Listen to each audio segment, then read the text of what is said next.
Okay, all our fellow employees out there and or contractors, this is due to the world we live in. This is going to be some of our training this year. We can't always get out to be out there with you like normal, train face to face.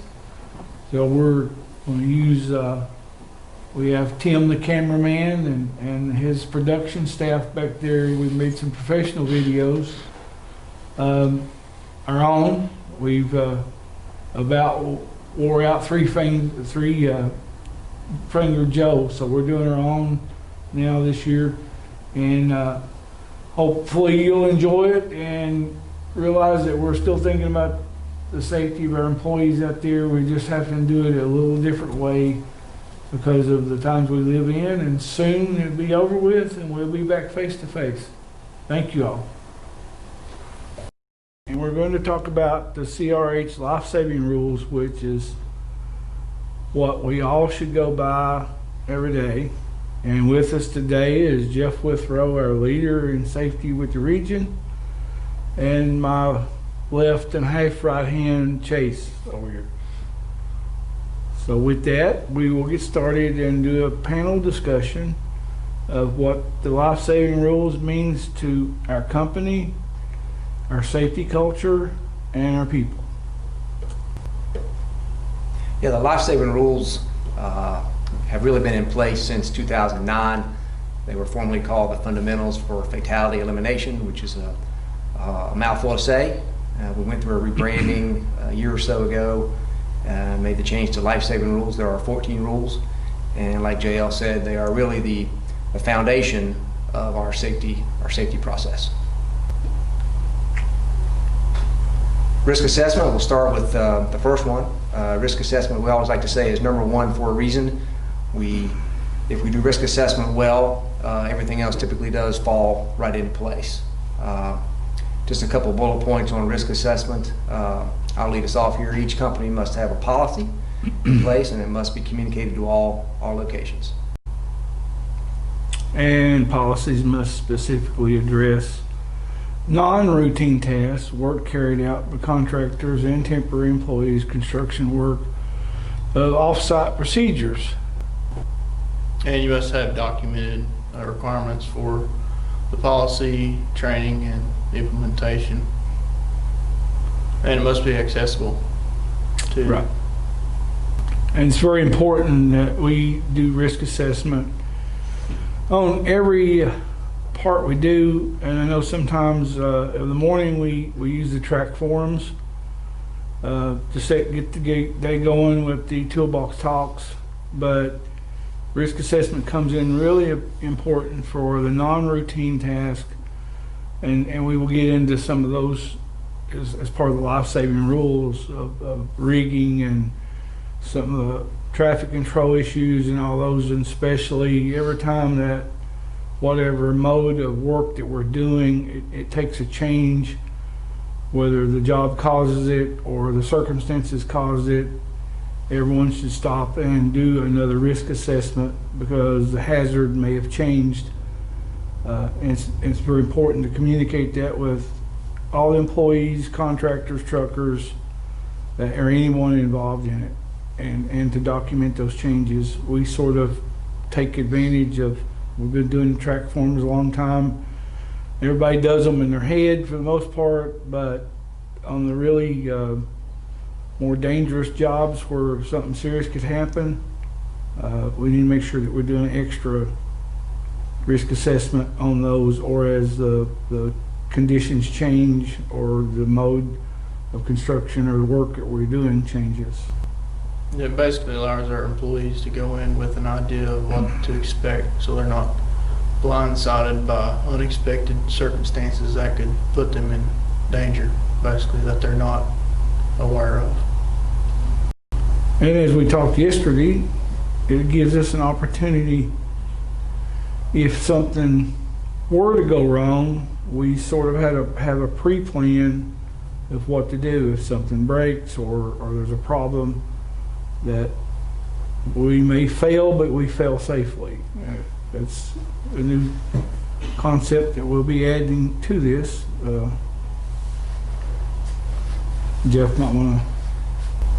Yeah, Joe, you made a good point about conditions changing. Really, the only constant we have in our business is change. So whether you're at a quarry, at an asphalt plant, or at a construction site, the conditions are continually changing, and we've got to be able to adapt to those changes. And doing a good proactive risk assessment helps, like JL said, helps form a plan for when things go wrong. Not so much if things go wrong, but when things go wrong. Things will go wrong, and we want to make sure that we are dialed into the risks around us. We are aware of our hazards that we face every day, and that when things go south, we have a plan in place to protect ourselves from a failure.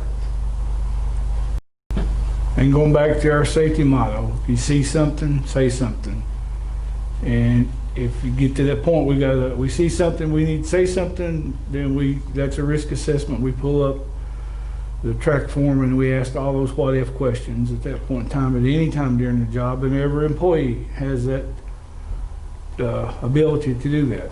Yep. And if we don't know about it, it can't be fixed. Right.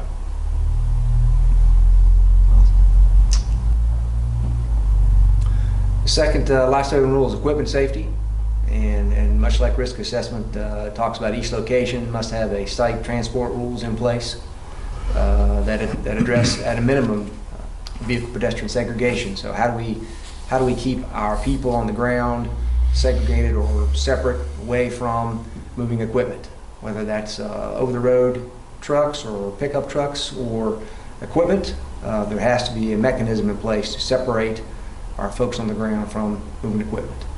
Edge protection, slopes, berms, benches. Berm by definition should be half the height of the largest tire that rolls past it. So we talk about our haul roads, we talk about ramps going up into bends. All these areas should be protected from the edge with the berm. Driver training rules and assessment. What processes do we have in place to make sure that our drivers and operators are trained adequately? So we go through decision driving or Smith system training. We do task training for our operators. It's a pretty rigorous training exercise for everyone to ensure that they understand and know what the rules are for safely operating equipment or trucks. And lastly, vehicle rules for speed are posted around the sites with visual and audible warning alarms and systems in place as well for the equipment. And all drivers or operators must be trained and regularly assessed by their supervisors or that they directly report to, that they still are completing the daily pre-trip inspections for the company vehicles and equipment that's used on and off site. And it's one of the most important things we can do, and that is a form of risk assessment, that we are checking our equipment, that it's safe, all the tires and emergency equipment and emergency steering and seat belts are inspected, lights, and the other really important part of that must be there, that I'm big on, is each piece of equipment should have in it or near it the operator's manual. So if something you don't understand or something goes on, you can usually find the answer to that, the safe answer, in the operator's manual. And I know some of our older equipment, those are hard to get a hold of, and we have over the years looked them up and printed some off the internet and different things, and we're getting a lot better equipment. But that's the operator, that's his most important tool, is that operator's manual to safely be able to operate that piece of equipment. Yeah, and with slip, trips, and falls, that's one of the leading causes of injuries across, all occupations basically. And it's good for foremen, superintendents to observe their employees to make sure they're maintaining 3 points of contact when getting on and off equipment. I think that's a good area for, to look at. It's a good point, Chase. We do face a lot of exposure, a lot of risk. Our guys climbing up and down on equipment every single day. So, 3 points of contact can really save your life when you're getting up and down on a larger piece of equipment. So it's important that you maintain 2 hands and 1 foot, 2 feet and 1 hand all the way up into the operator's area or all the way back down to the ground. Make sure you got both feet on the ground before you decide to step away. Mobile electronic device usage policy. You know, everybody has a cell phone, so they're not a foreign piece of technology for us to have with us, and usually have with us all the time. We have pretty strict rules on when we can use this type of equipment, this type of technology. So it should be really or widely limited while we're operating equipment. If we're in a vehicle, a pickup truck, over-the-road vehicle, you know, Bluetooth is required while you're operating these types of on-road vehicles, and off-road vehicles, you know, no cell phones, no technology should be used whatsoever while you're in operation. Also, we see that a lot with inspections of backup alarms. Make sure those are always operating correctly and fully function, not just sometimes, all the time. We've had that issue before. And loads must be secured within the weight limits, and that's especially important for our over-the-road, our supply trucks, fuel trucks, etc.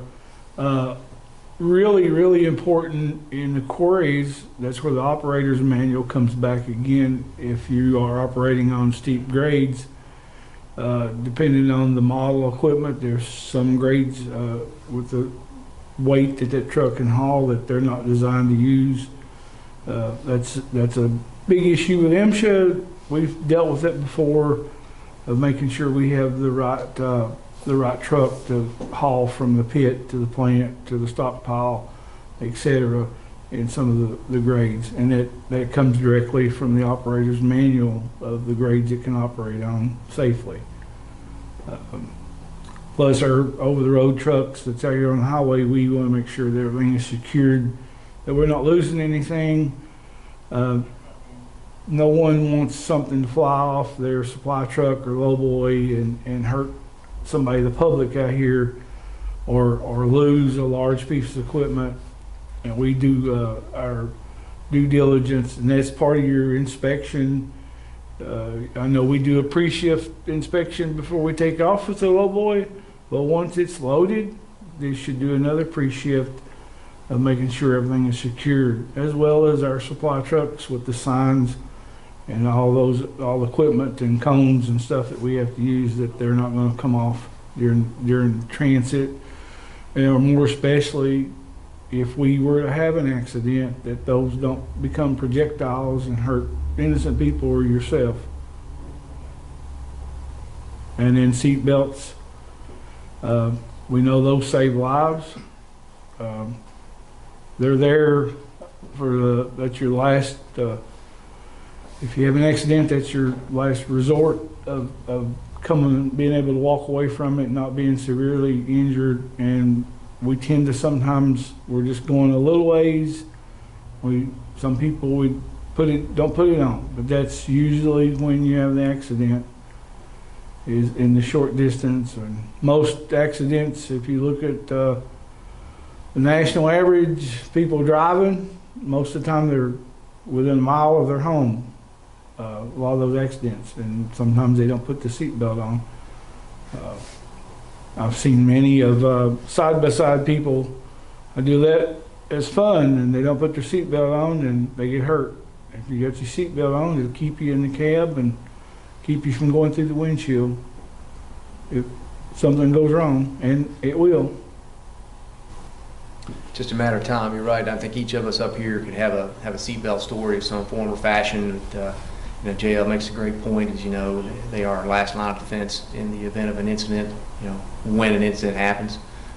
So it's state law in most cases, and it's a company requirement here at Mountain Enterprise.